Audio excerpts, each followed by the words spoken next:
Minista wa Usesei wa Nthini Kipchumba Murkomen wa Ukanio Muvyu kwa Enenthi ala Methiitwe Mayikonia Syikoni sya Kutumbuutha Muuo Isioni Kivathukanio na Muno Nthini wa Mbumbano sya Kiuteti ainene kimanisoni cha kumavundisya maafisa ma polisi kila keli kaunti ya Meru na waitakana serikali ninengete wito mwinyo wa Mbulili kuvithukia Enenthi anikwikithikana siku hivi ni siathele itakasyo kiwa ingi mwaka mwao na livotiso. Minista wa Usesei wa Nthini Kipchumba Murkomen ainena na makulutu ma polisi kambini ya li la kaunti ya Meru niwende Niwaunya Ukanio Muvyu kwa Mbulili ila Methiitwe ina masya Enenthi me Mbumbano syo kana sya Kiuteti ayasya kana Silikali taigwikithia kana ni ameki ambini na kumavini ya vatete na kumina Syikoni. If we have dealt largely with matters of banditry and pacified Kenya and secured Kenya, these are people who have guns and ammunition, who are goons. Those are very small people. We are going to deal with them decisively. Minista wone wende anakotula muti ateti ala makeutumia amwika tambulili na valawa madhuthi amwika asukotiana na Syiko isu nundu kwa ikwa Silikali kuima vetia na ateti asumaika amatethi kavindani kala makeki wambini. When I came to office, Panga boys were terrorizing us in Coast. We have dealt with Panga boys, some of the gangs that were called Panga boys. Some of the gangs in Nairobi have already been dealt with.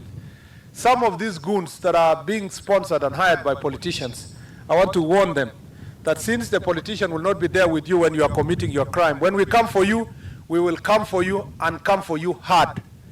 We have done so in Kitale, and I see the leaders from that area are making a lot of noise. Wanapiga kelele ati tumekujia, ati tumesumbua magoons, tumenyang'anya hawa panga na marungu, na tumewanyang'anya ile silaha wamekuwa wakitumia.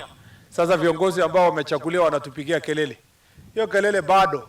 Kwanza unapiga hiyo kelele mapema. Bado. Tutanyorosha goons mpaka sponsors yao watalia machozi.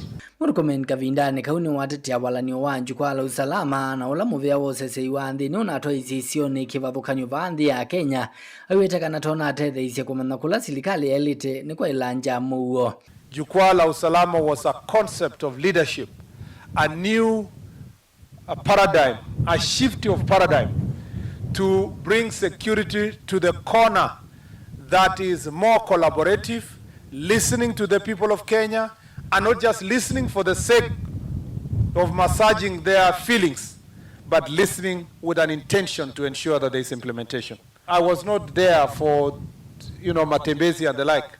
I was there specifically to listen. What do Kenyans want in our security sector?